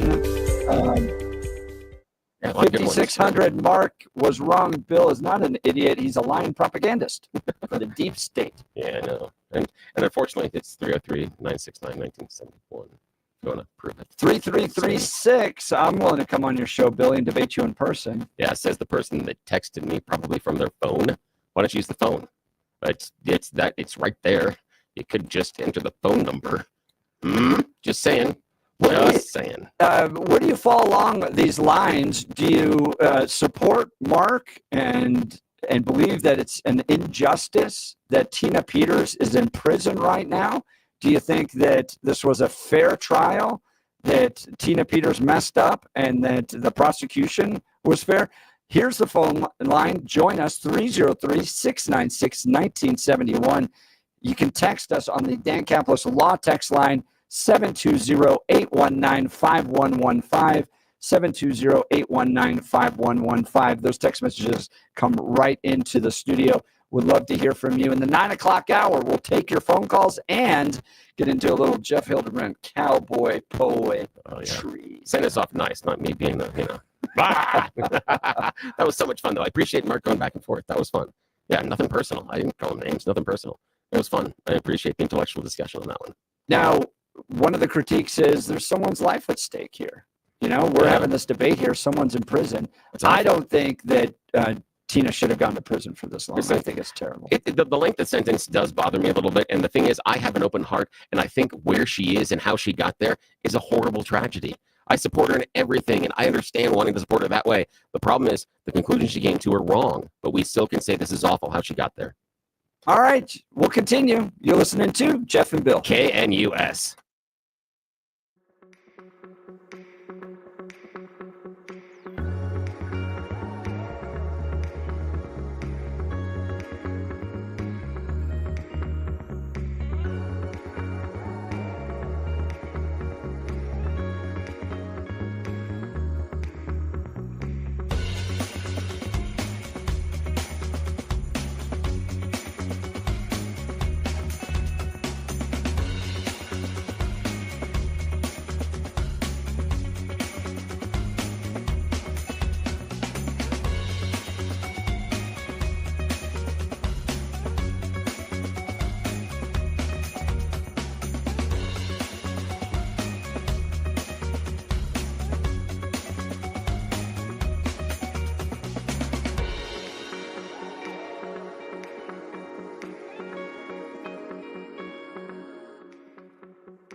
It is 9 a.m. in the Mile High City on this Friday, February 7th, 2025. You've tuned into the Jeff and Bill Show, News Talk 710 KNUS. I'm your co-host, Jeff Hunt, along with Bill Thorpe, bringing you the freshest insights, hottest takes from the right, left, and center. We've got a whole hour planned for you and lots of phone calls to get to. We're going to talk the USAID cuts. We'll get back to King Supers. Lots of breaking news coming in. So this is the place you're going to want to be for the next hour. Plus, we're going to wrap with some cowboy poetry by Jeff Hildebrandt to send you into Super Bowl weekend. But first, news and comment with Blake Olson. Blake Olson, news and comment.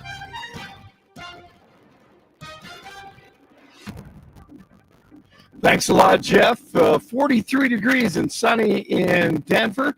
Expecting a high of 66 today. It's going to be beautiful. The 5-day forecast coming up.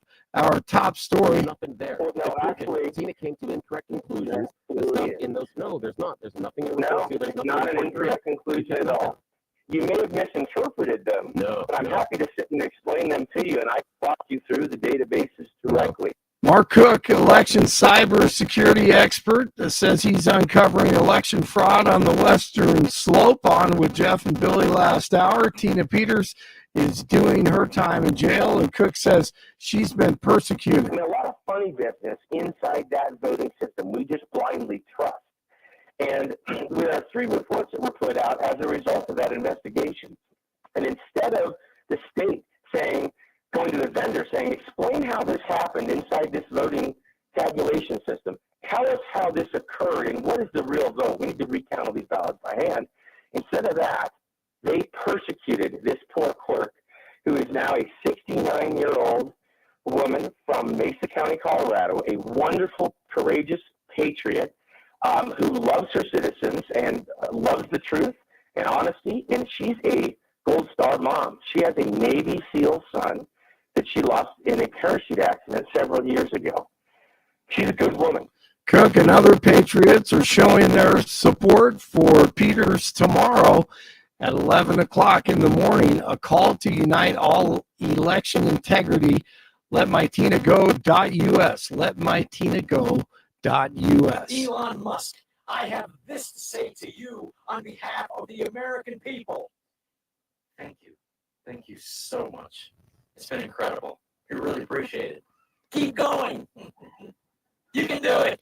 DJT set to meet with Prime Minister of Japan. By the way, that was Rob Schneider talking about Elon Musk. Accidentally hit it, and still works. DJT set to meet with the Prime Minister of Japan next hour, Ishibu, and they will be at the White House as the 2 leaders are expected to talk about a number of topics, including the proposed buyout of the U.S. Steel by Japan's Nippon Steel. The Biden administration blocked the deal. The deadline for federal employees to resign has been extended to Monday. A federal judge paused the Trump administration's deferred resignation offer to federal workers. Tens of thousands of employees had reportedly already accepted the offer that will allow them to resign and pay them through September prior to Thursday's original deadline. DOGE continues to expose massive corruption, but CNN has exposed their major story. This is a 19-year-old high school graduate who has used the unfortunate nickname Big Balls online, so that would be one way that we could refer to him. He is now working at Musk's behest inside DOGE, and we looked into his background, and so we found, several notable things, Aaron. One of which is that this individual has founded multiple companies, including one with another unfortunate name, Tesla.Sexy LLC, which he established in 2021. He would have been around 16 years old. Now, this LLC controls dozens of web domains. So, Kara. Wow. Yeah, so reporting that's best. On that issue, Elon Musk just put up a Twitter poll, bring back at DOGE staffer who made inappropriate statements via a now deleted pseudonym. 345,000 votes, 78% yes. And then someone wrote, Big Balls deserves a second chance. Seriously, though, have a talk to him about the racist stuff. Not cool. Elon Musk said true. Yeah, Responded on that. agree. See, that. So, I mean, think it's here's the 80-20 debate. in America. Here's the debate. Is this just another series of cancellations, right? This is what the left does. They dig up something you did in the past, bring it before you, try to kill your entire career. I'm going back to Kyle Kashuv. If you remember him, he was the Parkland shooting victim. Oh, yeah. And then there was that other guy, David Hogg, that ended up going to Harvard. Both of them going to Harvard, but then they dug up something Kyle had posted when he was like 14 or something. And then they stripped him of his Harvard opportunities and all that. Or here's the other side of it. This guy's racism is indicative of poor character. And we can't have somebody like this with so much access to our federal government. Where do you fall along those lines? You can give us a call. Yeah, great question. I love it. Hogg was just nominated, right, with the DNC. Oh, yeah. He's the guy that doesn't think there's any Second Amendment rights. And it's a total disaster. And the Democrats are like, yeah, let's put him in leadership. Yeah. Right. That'll appeal well to the rural Pennsylvanians. Yeah, that's right. They jumped over all the LGBTQ and women with purple hair. Hey, a plane with 10 people on board is reported missing in Alaska. The Bering Air Caravan flight was headed to Nome when it was reported overdue Thursday. The Coast Guard said the plane was 12 miles offshore when contact was lost. Analysts expect the Federal Reserve to hold off on lowering interest rates following the monthly jobs report. The Labor Department reported 143,000 jobs were created in January, nearly 30,000 fewer than expected. Russell Vogt was confirmed Thursday as the head of the Office of Management and Budget. Democrats push back fiercely against the co-author of a conservative blueprint to overhaul the federal government. Imagine that. All right, Super Bowl 55. I'm not a big fan of Snoop, but I'm going to give him some dap on this one. I remember back when the Cowboys was good. I remember back when the Chiefs was bad. And I remember, what was it? Bill Belichick's girlfriend wasn't even born yet. And he is sitting right there with her. I think she's like 24 or 6 or something. Oh, my goodness. Embarrassing. Okay, predictions from Jeff and Billy. Chiefs go for 3 straight. They take on the Eagles Sunday. Billy, I'm going to write down the score. Who do you think is going to win? What's going to be? Okay, here's the thing is, do I go with my head or do I go with my heart? Okay. Go with your heart. It's more fun. I can't stomach another Chiefs win. So I'm going to have to go Philadelphia. I'm going to go Philadelphia, and let's go 24-21 Eagles. That's what I'm guessing. Okay, that's Billy. All right. How about, I'm writing this down so I have it. Jeff? 35-28 Eagles. Dude. Yeah. I about 2 minutes ago, I wrote down 35-28. No way. Chiefs. So Jeff's going with the Eagles. The only reason I say the Eagles is because I don't like the Chiefs, but the Chiefs are the better team. So I think you are a pure sports guy. That's what I've learned, Blake. You are for the love of the game. You don't let the emotion of hated rivalry get in the mix of it. For me, I just don't like the Chiefs, so I'm being emotional too. I need Saquon Barkley to run wild, but I've got another prediction for you guys. I have a feeling that our Super Bowl halftime show is going to be a success in a small demographic, but the larger demographic is not going to like the Super Bowl halftime show at all. I don't think they're going to connect with it. I think people are going to have lots of questions, and I think it will lead us to having a more rock-focused halftime show And I'm not saying rock like hard rock and roll, but something Sure. that is more approachable than Pop. Kendrick Lamar. And the reason for me is Kendrick's catalog isn't that strong to hold a halftime show. He doesn't have a large number of hits that cross over a number of demographics that are going to be watching the halftime show. He's bringing SZA with him. She also does not have the catalog to support a halftime show. So unless they're bringing other people up and we're doing cover songs, I'm worried about how well this thing's going to go. Because again, neither one of the two mains, in my opinion, have the depth of catalog to pull this off. You can't sing along with a lot of the songs because you're not going to know a lot of the songs. And that's going to leave people wanting and wondering why. That's my prediction right now. Halftime show is not going to be received as well as some of the previous ones. And they'll make a change in the genre by next year. Interesting. I'm with you on that. I just hope there are no wardrobe what do we call them? Malfunctions. Yes. Yeah, wardrobe malfunctions. But what you told me about Kanye earlier in the show, that's kind of scaring me. Yeah, it is. We'll see what happens. I'm going to go with Chiefs 35-28, as I said. I do think, guys, the commercials, I think they're going to be less woke. I'm going to make a prediction, and you're not going to see the as many woke commercials. But yeah, I think so. It'll be less positioning, more customer focused, things like that. It's not going to. They're not going to virtue signal. Yeah, I think you're right about that. But also watch for any that are generated through AI.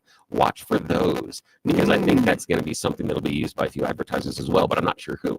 I just think that's something to watch for. Okay, enjoy the game. You guys continue. Great job, Jeff and Billy. Continue. The donuts that we are choosing. So, Jeff, you get first crack.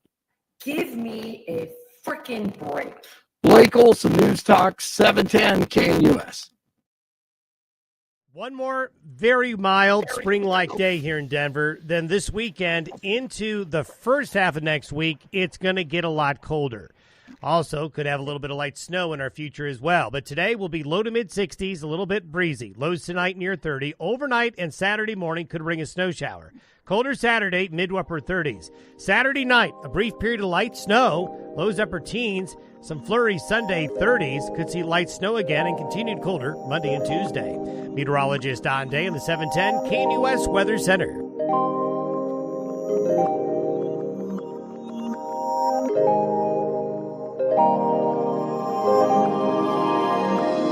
Back to the Jeff Socialist line.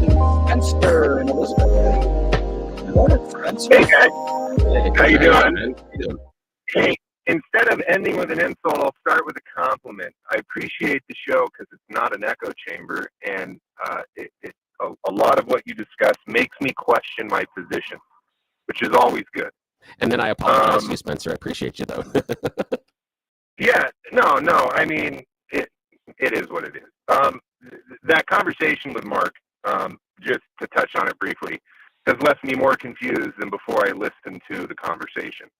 So I think you can understand why Americans, the average American, just at some point we don't know what to believe. It's so convoluted. Yeah, that's a good point. And I think that the problem with that is people take advantage of chaos. And so, we're left to try to pick up the pieces and figure out what exactly is going on. Well, and Spencer, to that point, here, I think you got to get to some fundamentals here, okay? Some of the fundamentals that I think the American people want is a fair and transparent election process. And when they go back and forth and they get into this report and that report and different databases and all this stuff, it's too complicated, okay? It's too complicated. And in that complexity, it opens itself up to abuse. I don't think questioning that, I don't think challenging that is a problem. But I will say this about the Tina Peters side of things, is that it gets so far into the weeds so fast that a guy like me that's generally pretty tech savvy, it's like a part of my brain shuts off, and then I end up, like you, more confused. So I think that there's got to be an effort to try to clarify this. And I want to get to another foundational principle. Putting somebody behind bars for 9 years for whatever happened there is not right.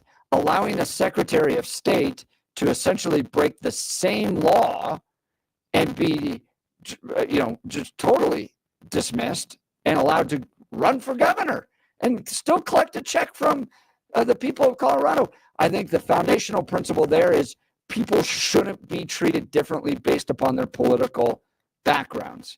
And that's wrong as well. So I try to go back to those basics in the midst of these debates. Spencer?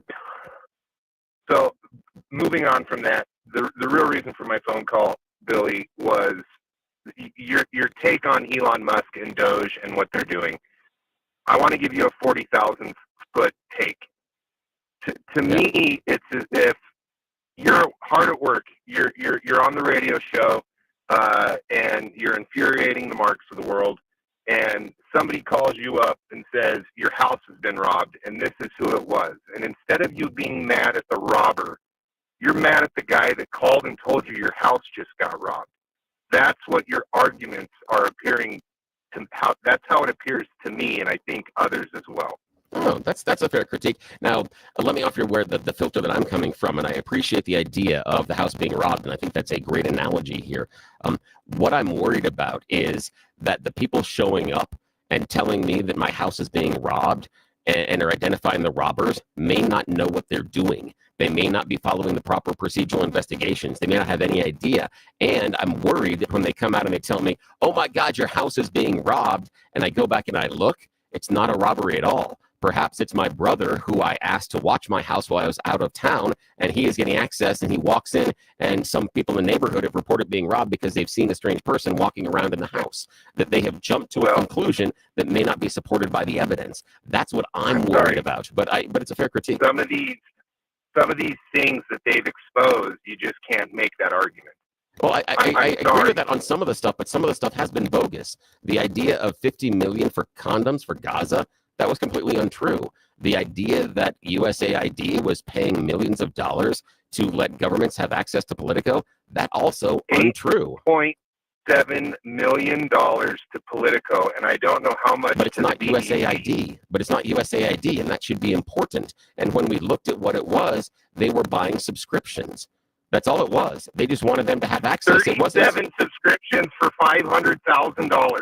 Again, I haven't looked at the total number of subscriptions, but the total number, it's not, but it's not, hang on, it's not 8 million just to Politico. Based on that, it's a whole bunch of other subscriptions across a whole bunch of other agencies. It's not just USAID, and we were sold USAID is giving these tens of millions or $8 million to Politico for something, and obviously they're putting their thumb on the scale. And when we peel back the onion, none of that turns out to be true. It wasn't from USAID. It wasn't to put the thumb on the scale, and it was for subscriptions.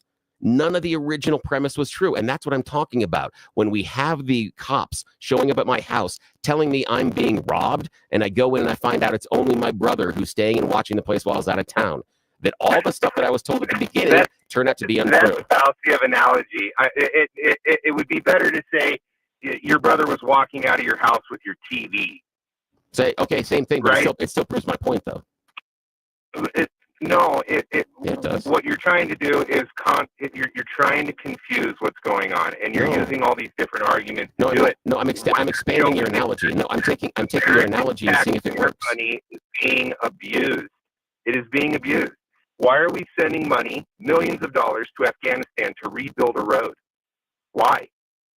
Because we want to change what the Taliban is doing, and we're doing it so that maybe when the other people that are younger grow up and they have a chance to become leaders inside of the Taliban, they will remember what the U.S. had done based on roads, that maybe we aren't the evil, nasty people, that the people that are above them, their adults, are telling them that we are. They may remember that when Americans were in Afghanistan, that we allowed the women to go after careers and get educated, and then when we left, guys, that's why I think the bigger debate has to be about whether or not USAID is even important or functional, because you can start to nitpick about certain expenses and go. You're right on that. You know, if it's waste, fraud, and abuse, of course, I think most people are going to say it, but or agree with that. But I think that the bigger issue is when we're $36 trillion in debt, why we're even sending additional money out to these other countries that to the woman that was the USAID that I played yesterday.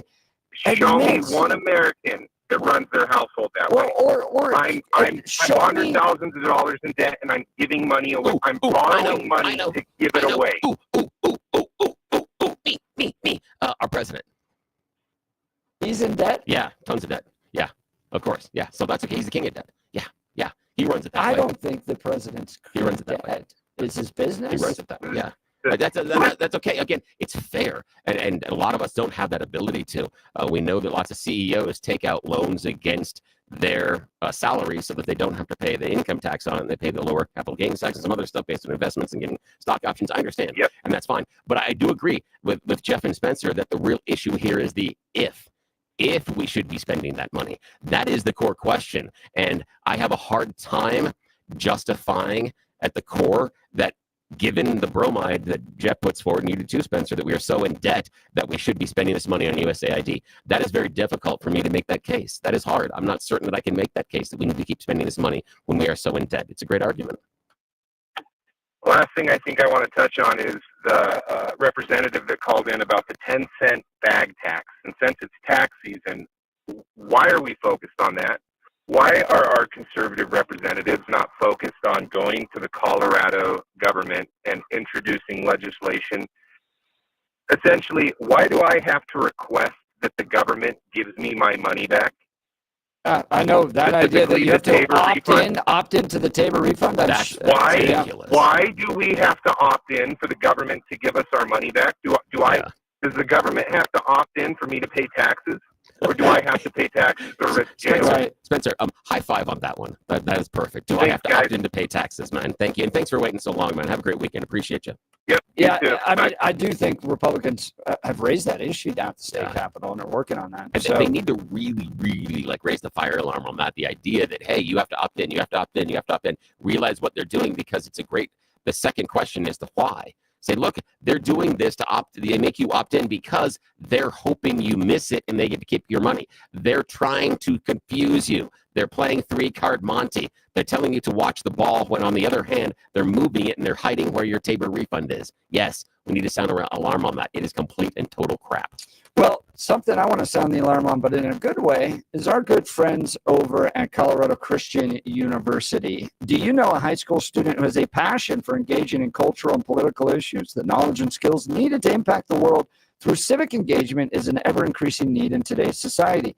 Colorado Christian University is at the forefront of meeting this crucial need, equipping the next generation of competent, convictional Christian leadership in American politics. CSU's degree program in politics, with an emphasis in public policy, prepares students for the complex challenges of modern politics from an unapologetically Christian and foundationally conservative worldview. In this distinct program, students learn how to impact public policy and advance Christian conservative ideas. Colorado Christian University also houses the Centennial Institute, a think tank committed to mobilizing ideas on faith, family, and freedom to strengthen America's future. CCU's mission to produce graduates who impact the world with grace and truth applies in no greater measure than to our politics and public policy program. Apply today at ccu.edu/apply. That's ccu.edu/apply. All right, Bill, I want to go back to that question that Elon Musk had up. Does this guy deserve a second chance? This is funny. This is because, again, the question of why would it would you want to bring him back in? If he's really talented at writing code and can improve government efficiency and has a track record of doing that well with SpaceX and Tesla and all that stuff, and can actually make our government better, and he learns from his mistakes, do you give him a second chance? Or is this totally disqualifying?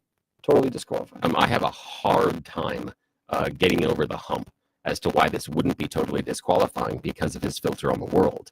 I understand that he could be really super talented in writing code, but if he's talking about he's looking for waste and efficiency, how do I know that his worldview isn't impacting that code? And what I mean by that is, and again, this is an inelegant analogy, and I'm not certain that it's fair, so please feel free to throw all the rocks at me.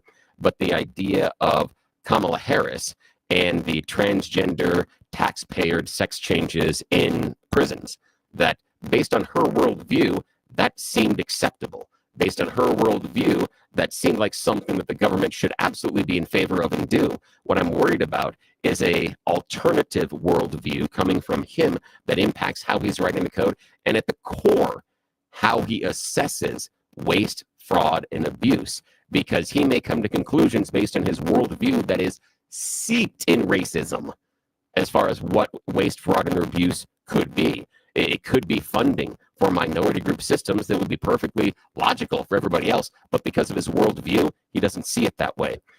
I can say maybe you bring him back into the fold, but he has to go through the hiring process. He has to go through the government background check. He also has to be subject to the open records laws that the government has. We have to know what he's doing. I'm not really okay with DOGE going in and rewriting code inside of our databases. I understand searching the databases, using AI to search, but rewriting, I got a real issue for people that have not gone through a government hiring process to be in any of our databases rewriting code. And that would hold true if they had an R by their name, if they had a D by their name, or they were unaffiliated. I just have a problem at my core of doing that. I don't think it leads itself to exploitation, manipulation, and fraud on the other end. I think that's a problem. Give us a call. Join the conversation, 303-696-1971, or text us on the Dan Caplis Law text line at 720-819-5115. Speaking of Dan Caplis, I've known Dan for well over a decade. He's pro-life, pro-family, pro-faith, pro-America. He's right there with us on the values. That matters because who you choose to represent you in an injury case says a lot about you to everybody involved in the case. Dan Caplis, the son of a police officer and former seminarian, has dedicated the last 40 years of his life to helping people who are hurt in serious motor vehicle crashes. But more than just being a great guy, solid on the values, that all matters. He's a real winner in the courtroom. Listen to this. Dan is believed to be the only lawyer in Colorado history to win 5 straight multi-million-dollar verdicts in Colorado crash cases. Dan is also believed to have won the largest truck crash verdict in Colorado history. In fact, Dan Caplis Law is so trusted that he's the official law firm partner of the Denver Nuggets and the Colorado Avalanche. Dan Caplis Law is a serious firm for serious cases. Dan accepts righteous injury cases on a percentage fee basis so that he can represent good people from all walks of life without regard to ability to pay. So if you need Dan's help, give him a call. Here's his phone number, 303-770-5551. Put it in your phone. I'll give it to you again, 303-770-5551, or hit dancaplisLaw.com. That's Dan, C-A-P-L-I-S Law.com. We're going to wrap Friday morning with a little cowboy poetry. You're listening to The Jeff and Bill Show. We are Denver's talk leader, News Talk 710 KNUS.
Welcome back to the Jeff and Bill Show.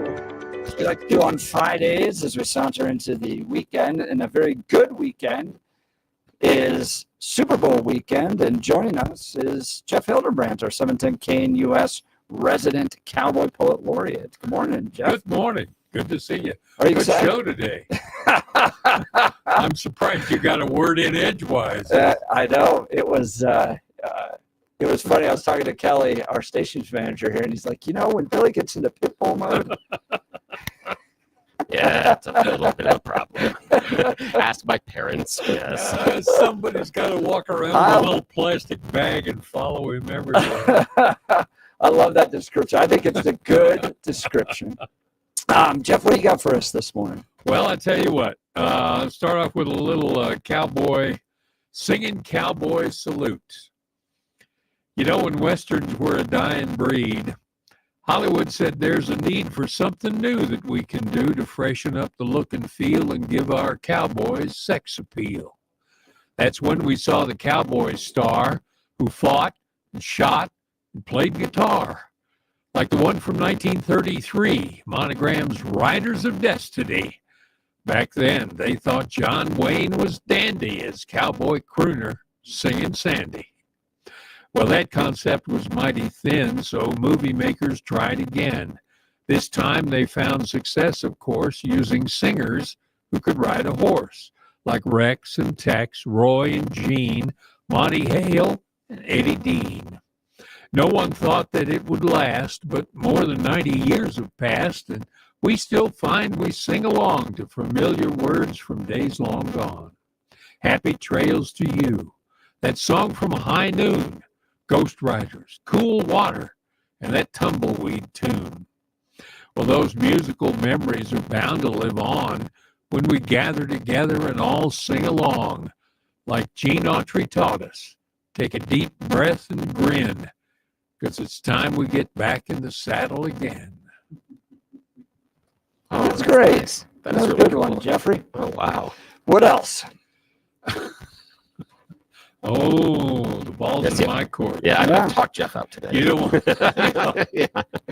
to complain about anything, do you? Now that you mention it. Here we go.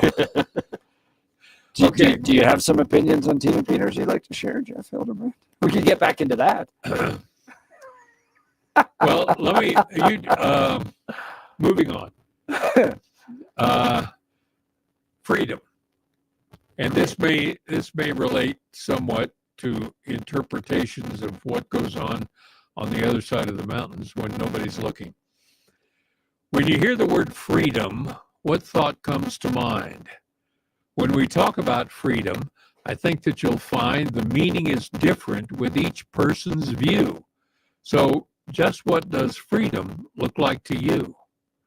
In order to be truly free, we need to realize the lure of what's familiar is booby-trapped with lies. But the truth is, Jesus loves you. He died to set you free from feelings of unworthiness and insecurity. Have faith in God, our Father. He's here to meet your needs. Just trust in God and you will find that's what freedom is indeed. Oh, that's got some depth to it. Because I really lean into that, the idea that once you start following your faith and you lead into where, God and Christ can guide you, that then you really are free. It takes off a lot of the shackles of repression, a lot of the shackles of, self-doubt, anxiety, because you know that there is someone out there that is going to be watching over you. You mind your P's and Q's, you do well, and things are going to happen. That's a nice one. Especially after the way that you yelled at people today. Kind of a nice reminder for me. I appreciate you. Well, I just so you know, I dropped my Q's in the hall. Also, on a side note, why the heck is Q in the middle of the alphabet? Why isn't it weird with the other deformed letters at the end of the alphabet? All the weird-looking letters. It really should be. It should be the X and the Y and the Z. It's just a thing that's bothered me since I was a kid. I'll tell you why. Yeah. The Q stands for quit, and it was a nursery school thing when they started the alphabet. Yeah. And they put the Q there because the kids couldn't remember on any further. So that's where the You cue stop went, there. so they could quit I like that. and then come back next week and start over. I like that. I read that somewhere. That's wonderful. That's great. What's another one for us there, Jeff? Well, okay. There's a lot written about the glory days of the cattle drives. Movies like Red River and TV shows like Rawhide really glorified trail driving cowboys. And a friend of mine, the late Denver area singer-songwriter Bill Barwick, often used to say, unless you're the lead cow, the view never changes. And that got me thinking about the cowboys at the back of the herd. There's beauty in the rangeland where the grassy prairies roll, and the glistening dew of morning sends a smile right through your soul. There is beauty in the azure sky when the sun begins to rise, and the scope of God's great glory brings a tear to cowboys' eyes. It's wonderful, they tell me, while trying not to brag, because all I see are dust and tails from back here riding drag. Ugh. That's nice. And I'm stuck on the image of the view not changing, because that was something that we talked about a lot. You do it in athletics and things like that, that if you're not the lead dog or cow, the view doesn't change. You're listening to Jeff Hildebrandt, the poet laureate of 710 KNUS. I want to spend a moment talking to you about a brand new advertiser we have here on the Jeff and Bill Show, Wound Care Associates of Colorado. And they are changing the game here inside of our state because they're doing it differently. They saw the mistakes that were made by other wound care facilities, and they vowed not to repeat them because primarily Jennifer, the owner, went through a horrible tragedy in her life. Her uncle had some comorbidities, some diabetes, some neuropathy, and he developed a small cut on his toe. He ignored it because he had other things he's dealing with, the diabetes and neuropathy and other stuff and some movement problems. So a little cut, it'll heal eventually, right? No, that's the problem. Because ignoring that wound doesn't fix that wound. A slow healing cut, a diabetic ulcer, a pressure sore can be incredibly challenging for you to manage. And just like it did with Jennifer's uncle, can turn into something awful. The small cut became infected. By the time that her uncle sought medical care, the infection had spread. They took part of his foot, but that wasn't enough. The infection had spread into his blood system and even into his bones and organs. 3 days later, he passed away because he ignored a little cut. He didn't think it was a big deal. Things don't heal as much as they do, as easy as they do as when you're growing up. But that's what happens when you get older. So that's why Wound Care Associates of Colorado is going to heal that cut. No more struggling with transportation or going to the clinic with long waits or being exposed to other sick people, because Wound Care Associates of Colorado and their nurse practitioner that is wound certified comes to your home. In the privacy, comfort, in your home, you get the compassionate care that you need to heal that wound, and she can even change orders if they need to. So this is a comprehensive wound treatment plan that is going to heal your wound. Not like some of those other places that just try to maintain the wound. That's a story I've been telling you about my aunt, how maintaining the wound caused some very serious health issues for her. Fix it. Do not ignore it with Wound Care Associates of Colorado. Check them out at coloradowound.com, coloradowound.com. Expert care in the comfort and privacy of your own home. It's a tailored care plan that will address your specific needs and reduce the risk of complications and promote healing. That's the difference. They come to your house and they make sure that the cut heals.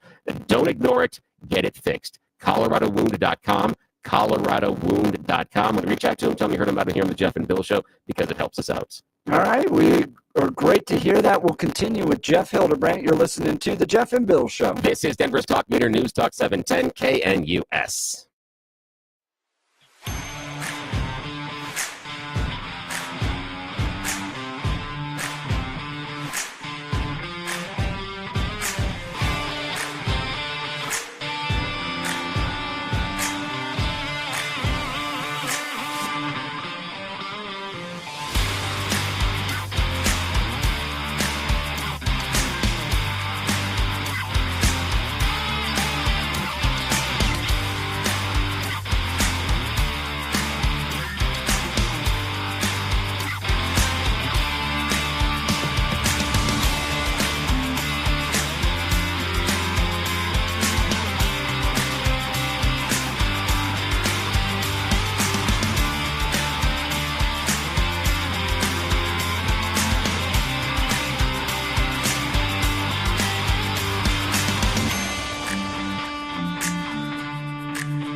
Welcome back to the Jeff and Bill Show.